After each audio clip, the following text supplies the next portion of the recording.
Yay! Oh, wait, no. I spoke too soon, man. I was about to get hyped.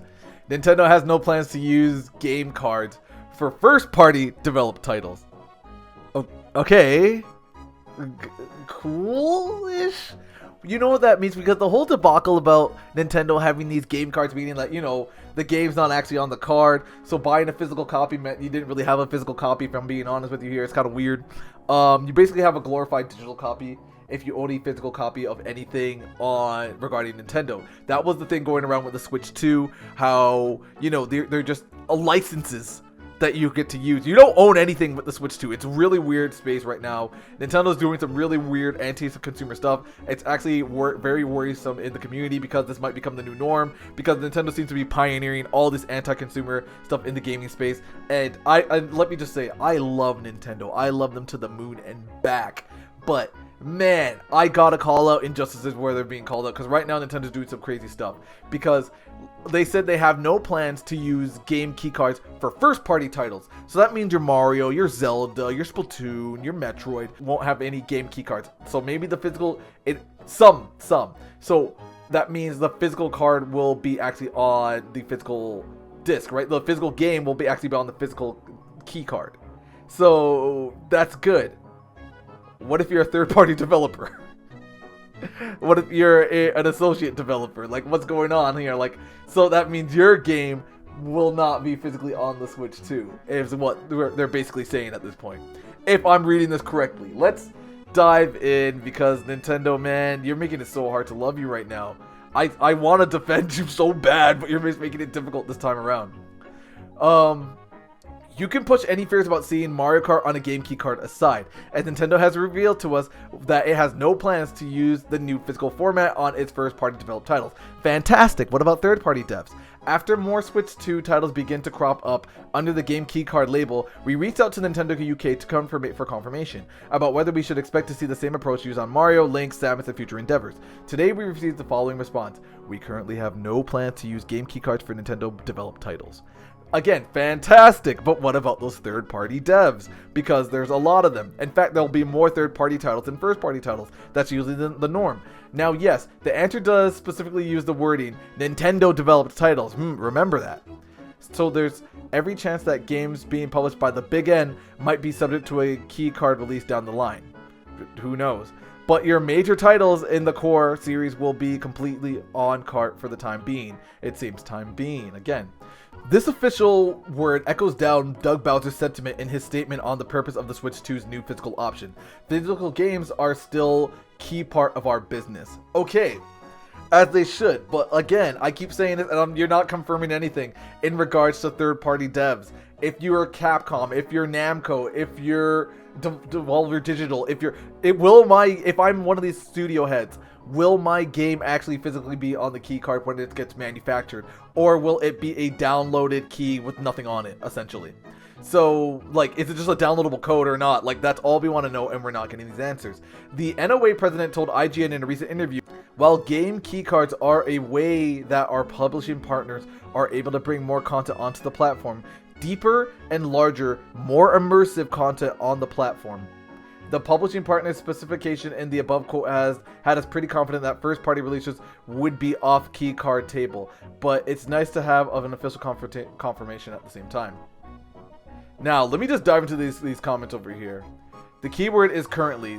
This could absolutely change in a few years as tariff wages, game development costs, and other expenses further cut into their profit margins. I guess first party is just about the only type of physical game I'll be getting then. I am almost exclusively getting first and second party games, so this is good for me. Take it easy, folks. It's not like we're burning down the entire house here. You can still use the garage, see? Like, Nintendo, you make it so hard. I don't get it. Why are you being this guy? Like, it's so difficult because we all know what this roughly translates into. It essentially means that, yeah, if you're a first party dev, Mario, Link, Zelda, Donkey Kong, etc., they're going to be physically on the keys. Everybody else, no, you're not. Like, Namco, get out of here. Devolver Digital, get out of here. Ubisoft, get out of here. Like any other company who's not the big N themselves, you don't get the same luxuries that qualify with it. You're gonna be a digital physical. You're gonna be a physical card, but you're gonna have to scan a code, download it, and now you get the game. So I can't pop this thing out, give it to a buddy. It might not be in there. That is what I'm essentially being told. Like, I don't know. As the time comes out, as time goes on, and more comes down the pipe, we will learn more. But for the time being, this is what it seems to be, and it's so weird. Well, hang on, what else are people saying? Well, I would hope so. Nintendo are going to charge themselves $16 per 64GB cartridge. The price they're allegedly charging third-party publishers. LOL, that'd be silly. That's news to my ears. I'm going to be avoiding keycards where I can.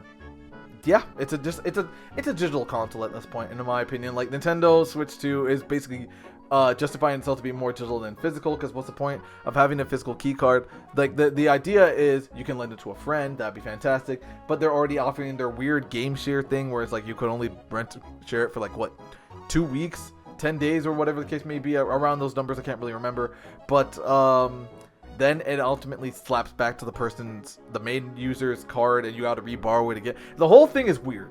Like, Nintendo, basically what they want is they want to squeeze as much dollars out of this as they physically can, and it's a little bit frightening, but that's just who Nintendo's becoming. You've seen them do the thing with Welcome Tour. It's not free, even though it's a tutorial teaching you how to use the game. It should 100% be free, but it's not. Nothing is free on this console when it comes to Nintendo. You are paying for every little thing, down to each minute detail. But you have some diehard Nintendos go, this is exactly the news I was waiting for. Keycards are worse than a code in a box.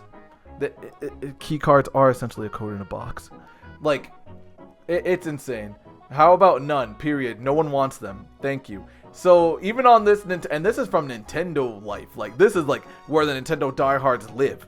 Even they're showing that, yo, we don't want this. But Nintendo's like, well, tough, you're getting it. So that is where it is right now, and I don't really know if things are going to change down the line. I'm not even sure, and I'll say this right now. They said we have no plans for Nintendo developed titles, but we don't know what that means. That could be down the line. For now, we don't know, because that could ultimately change if profit margins start to get affected. Nintendo will be like, well, to cut costs, instead of me putting the entire game on this 64GB disc, I'll just put a download link, cut costs, and only make the disc only be like it's a 15GB key card rather than a 64 or 128, and cut costs there immediately. So you got to download it. That way I'm saving more cash, and that's how that's going to be moving forward. It could be a scary future. I don't know. Nintendo's doing some scary stuff that they've never done before as a company, but it's scaring people a lot. More people are perking their ears, are becoming more aware. Remember, they charging you for Welcome Tour. They could brick your Switch now if they don't like what you're doing. You don't own your Switch, and you lose the right to sue them if as soon as you accept the terms and agreements. A lot of weird, scary, anti-consumer, really ghostly, shady stuff is coming down the pipe from Nintendo, and frankly, I don't like it at all. I want to say I am not anti-Nintendo by any means. I'm a huge fan, but I just want to call out when a company is doing some really shady stuff. Because right now, and when it comes to gaming, Nintendo is the most shadiest out of everybody right now. It is getting scary. Even their diehard fans are saying, we don't want this. Why are you doing this? Well, Nintendo's trying to cut costs and make more cash. Like, literally, that's all it is. So, if and it's not like Nintendo's never been anti-consumer before. They've done it multiple times. They're very much quick to sue. They'll even sue their own fans if they do something. Even recently, Gary's Mod and I'm going off a quick side tangent just to prove my point. Even recently, Gary's Mod game has been around for roughly 20 years at this point. Nintendo came in with a cease and desist and said, delete every Nintendo related thing in Gary's Mod. We don't care. We don't want to see it. Granted, you have a right to do that. It's your IP. Go. If Nintendo wants it gone, they'll have it gone. Similar to what they did with Power World when they said, if we see you guys gliding, even, we want it gone. Like, it's how they roll. Like, even if you can't have your character gliding, you can't have them throwing a physical object to catch ball. Granted, they have some fair points and whatnot, but Nintendo's always been very anti-consumer, or very quick to sue when it comes to it, to protect their IP in any way, shape, or form. Man, it is getting wild out here. But again, you let me know. Are you still picking up a Switch 2? Would you be buying any physical games if you do decide to pick up a Switch 2? Let me know in the comments, because right now I've never seen Nintendo move the way they're moving, but this is how they are moving forward. Let me know in the comments, because I'm dying to know, because wow, Nintendo, you're making it hard for me, man. You're making it really hard for me to just be like, well, they got some good stuff coming up. Like, you gotta give us something at this point, because right now, as it goes, I haven't pre-ordered a Switch 2. I'm okay. I'm genuinely okay. I don't need one right now.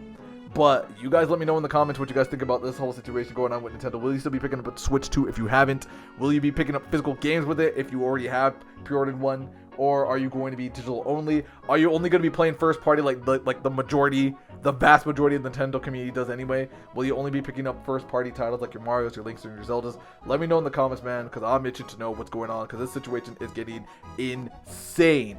As always, do me a huge favor, subscribe, give it a like. That's how I know y'all are messing with this content. And of course, I will talk to y'all in the next one.